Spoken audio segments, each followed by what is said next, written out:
How to make a form using WordPress. Hello everyone and welcome back.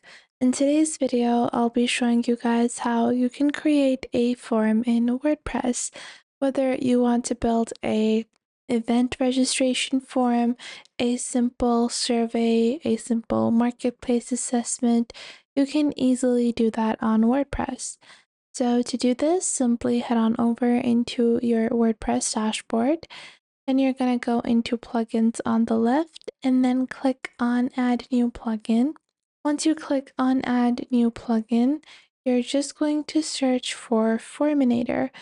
Forminator is a third-party plugin that you can install that allows you to create some nice forms. You can create contact forms, custom forms, as well as payment forms. Keep in mind, to be able to enable payments on Forminator, you do have to upgrade onto their premium version, but on their free version, you can build your own custom simple forms.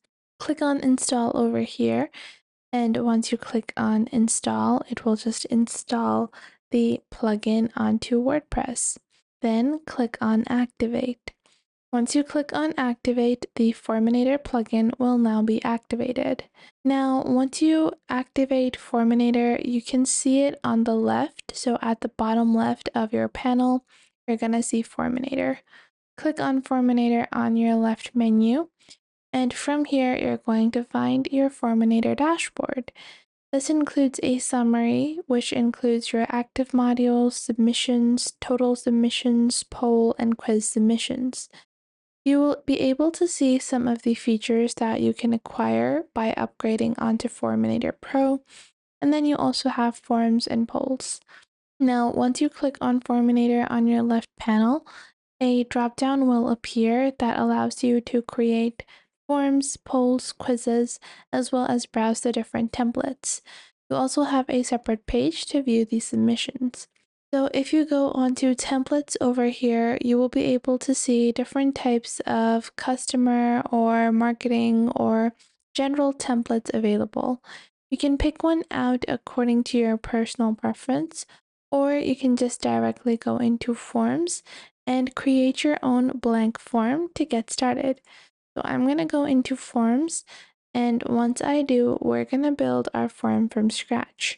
Now, different forms will have different types of fields that you might want to add.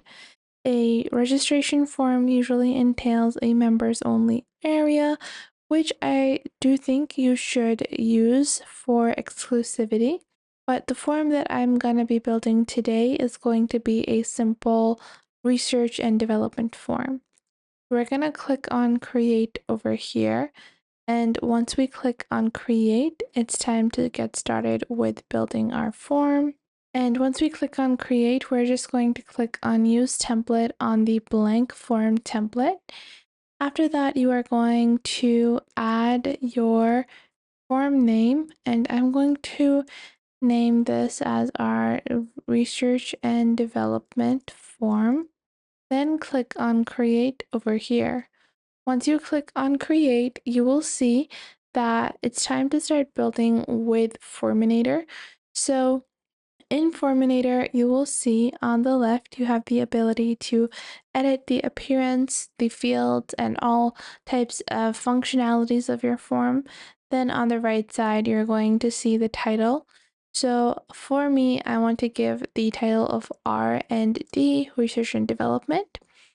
Then I can get started with adding fields. So first I will click on insert field. I want to collect the emails, phone numbers, as I'll do names as well. And I'll just click on insert field, and these are the basic fields that I want to add. After that, let's say I want to ask a couple of questions. So for that, you will be able to see the option of input. Now, you also have the option of text area, numbers, radios, and checkboxes, as well as a drop-down. I'm going to go with the input field over here, and you can enter your label and as well as a placeholder text. So let's say I want to ask them, what product do you dislike from our collection? Like this.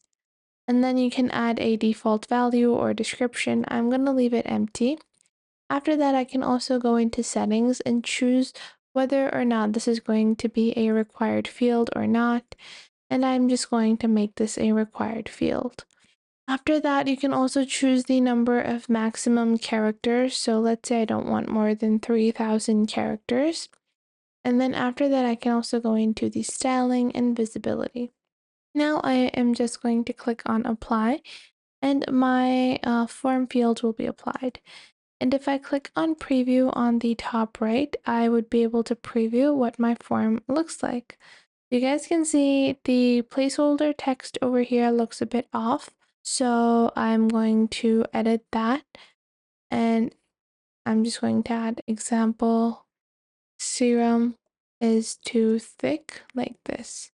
And then after that, I can click on insert field and I can add different types of fields.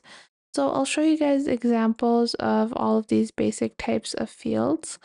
I'm just going to click on over here. First, I've added a simple text. This is just for longer text answers. You can add them here.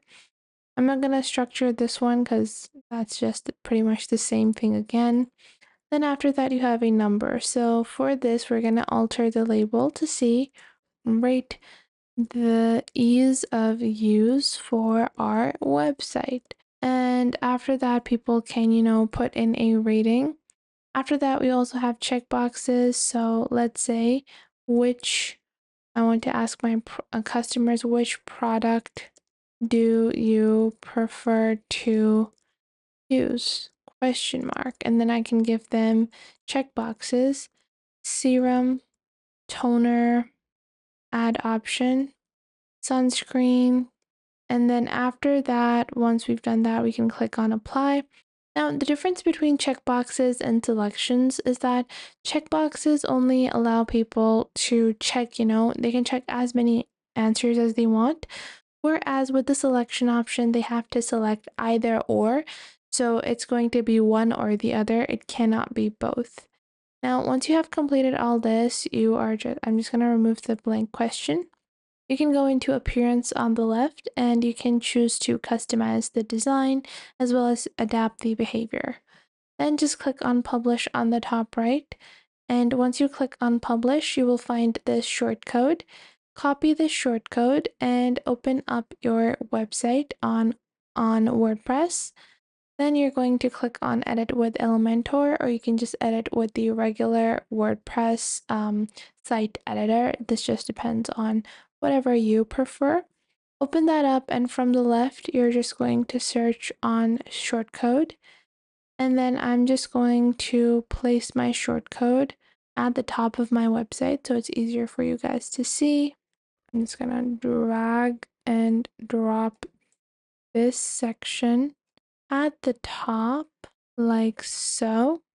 And then over here, I'm just going to take the shortcode, and on the left side, I'm just going to paste that and then click on apply.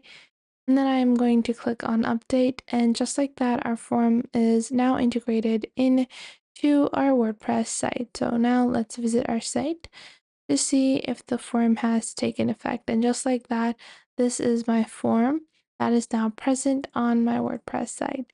I hope you guys enjoyed this video. If you did, make sure to leave a like and subscribe.